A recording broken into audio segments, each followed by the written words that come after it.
It feels like everywhere you turn these days, someone's talking about fake news and how we're drowning in information.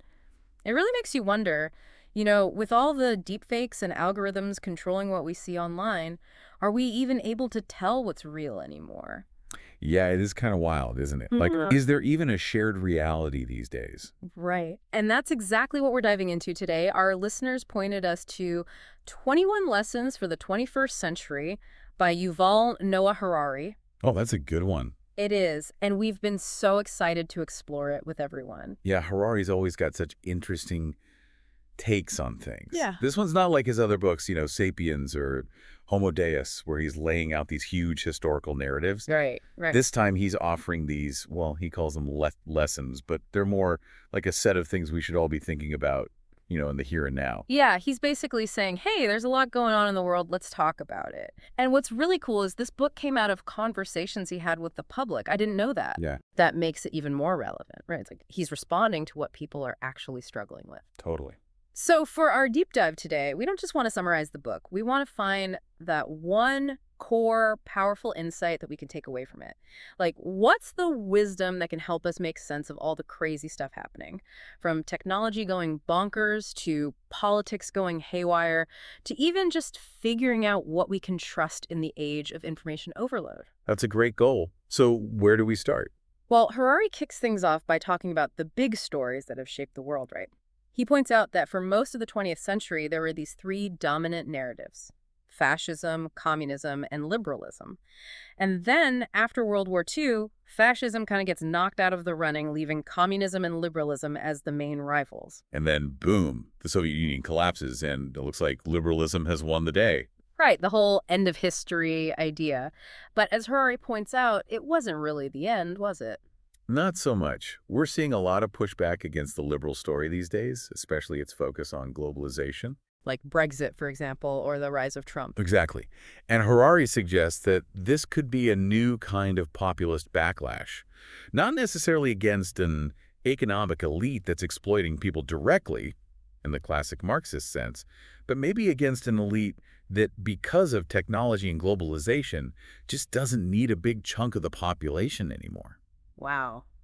That's kind of a scary thought. It is. He even says Brexit and the rise of Trump might thus demonstrate an opposite trajectory to that of traditional socialist revolutions against an economic elite that does not need them anymore. So it's not about being exploited, it's about being irrelevant. Yeah, like you've been left behind. And what's even more interesting is that unlike communism, which had this whole alternative vision for how society should be, this current wave of disillusionment doesn't seem to have a clear alternative plan. Right. It feels more like just tearing down the existing system, maybe even nihilistic in some ways.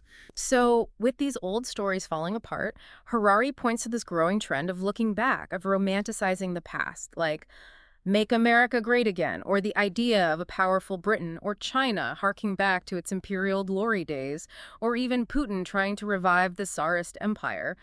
Why this obsession with the past? Well, Harari argues that humans are storytelling creatures. Hmm. We need these narratives to make sense of the world.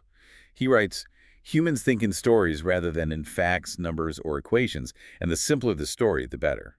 So when the present feels chaotic and uncertain, these idealized stories about the past can be really comforting. Even if they're not entirely accurate. Exactly. Okay, so the big narratives are crumbling and we're looking to the past for answers. Meanwhile, technology is changing everything at a mind-boggling pace. And it's not just about robots taking over factory jobs anymore, is it? No, not at all.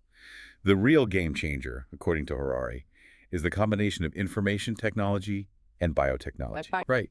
He argues that AI isn't just going to automate routine tasks. It's starting to outperform humans in areas we thought were, well, uniquely human, like understanding emotions, recognizing patterns, even things like art and music. He actually mentions AI psychiatrists, bodyguards, and musicians. Like, how can an algorithm be better at those things? Right. It's almost too much to comprehend. He has this great line where he says, AI not only stands poised to hack humans and outperform them in what were hitherto considered uniquely human skills, but it also promises to create entirely novel possibilities and problems. So what does this mean for society? Like, are we all going to be out of jobs? Well, that's a huge concern. Harari talks about a few possible solutions: slowing down automation, creating completely new jobs, though it's hard to imagine what those would be, and of course, universal basic income. But even with universal basic income, he brings up a really interesting point. Because human desires are always changing, just meeting our basic needs might not be enough to make us happy. Right. We probably just start wanting more expensive things, which could create new forms of inequality. So just giving people money might not address the deeper issues of purpose and meaning. Exactly. And beyond the economic impacts, Harari also talks about the threat that big data poses to our individual freedom. Uh-oh. Yeah. As we generate more and more data through our online activity, our phones, our smart devices, algorithms are getting better and better at understanding us. And this could eventually influence our decisions, even manipulate us without us realizing it. It's like that thing he says about Google, right? Yeah. Just think of the way that within a mere 2 decades, billions of people have come to entrust the Google search algorithm with one of the most important tasks of all: searching for relevant and trustworthy information. We no longer search for information. Instead, we Google. We've outsourced thinking to an algorithm. And it's not just Google, it's everything. Right. And now these algorithms are starting to be used for really complex ethical decisions, like self-driving cars. They're going to have to make choices in accidents, who to save, who to sacrifice. It's not just some hypothetical philosophy problem anymore. It's actually happening. It is. And Harari gets even darker when he talks about the potential for biotech and infotech to merge. He warns about digital dictatorships. Oh, wow. Yeah. Governments or corporations with the ability to monitor and manipulate our emotions, our thoughts, our desires, like full-on mind control. That's terrifying. He's pretty blunt about it. He says, democracy in its present form cannot survive the merger of biotech and infotech. Either democracy will successfully reinvent itself in a radically new form, or humans will come to live in digital dictatorships. It's a pretty stark choice. And then there's that whole idea of data cows. Oh, yeah. That's a creepy one. The idea that we'll just be valued for the data we generate, becoming more and more dependent on these super intelligent systems, maybe even subservient to them. So who controls all this data? Who has the power? That's the million-dollar question. Harari says those who own the data own the future. And right now, it's these huge tech companies. And they're collecting more and more data all the time, maybe even prioritizing that over short-term profits, because they know that in the long run, data is power. Okay, so we've got collapsing narratives, runaway technology, and now we need to talk about politics. But in a world that's increasingly online, does politics even matter anymore? That's a good question. But Harari argues that even though we spend more and more time in virtual spaces, humans are still physical beings. We still need real communities and real-world connections. Right, we can't just live in the metaverse. And here's the thing. Despite all the differences we see between nations and religions and ideologies, Harari actually believes that we're part of a single global civilization. Really? Yeah. He says we're connected by shared science, a globalized economy, and most importantly, shared global problems. He uses that example of the Islamic State, right? Exactly. He says when the Islamic State conquered large parts of Syria and Iraq, they did not burn these symbols of American imperialism. For the dollar bill is universally venerated across all political and religious divides. So even groups that seem totally opposed to each other still operate within the same global system. Exactly. So a lot of the conflicts we see today are actually struggles within this single civilization. Yeah. They're about how to deal with these global problems, like climate change or the impact of technology, rather than clashes between completely separate civilizations. But then why are we seeing this resurgence of nationalism all over the world? Harari thinks it's partly a reaction to globalization, a feeling of being lost in this big interconnected world. People want to hold on to their national identity, their sense of belonging. But that creates a problem, doesn't it? Because these big global problems don't care about national borders. Exactly. We need global solutions, but nationalism makes that really hard. And Harari also points out that in some parts of the world, like Europe, people seem less willing to fight and die for their nation than they were in the past. That could change how we think about things like war and national security. Okay, so we've covered stories, technology, politics. Now we have to talk about truth, or maybe the lack of it. Yeah, the whole post-truth thing. In a world where anyone can say anything online and there's so much information flying around, how do we even know what to believe anymore? Right. Harari points out how powerful stories are, especially in creating shared beliefs and getting people to cooperate.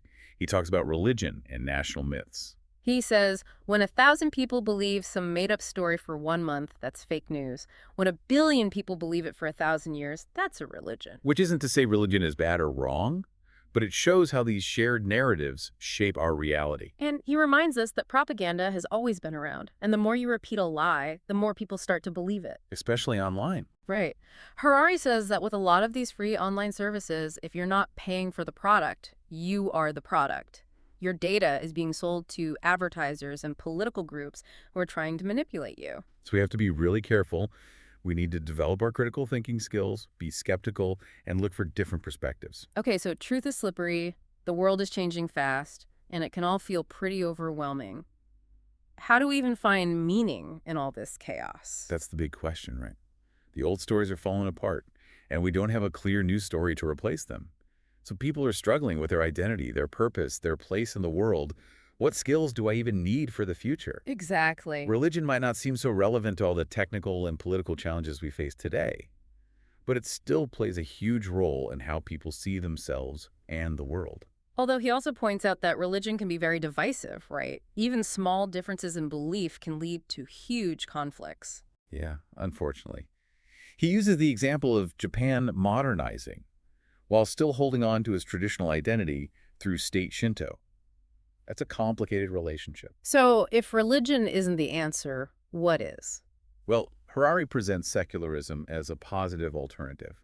It's about shared human values, acknowledging what we don't know, being willing to question everything, and taking responsibility for our actions. But he's also careful to point out that even secular movements can become dogmatic, losing that initial spirit of open inquiry. Right. He talks about the knowledge illusion, where we think we understand more than we actually do. Especially with all the echo chambers online. Exactly. And then there's that whole thing about how power makes it hard to get to the truth. Yeah, he calls it the black hole of power. It's hard for leaders to get accurate information because everyone around them is always trying to please them or protect their own interests. So what's the solution?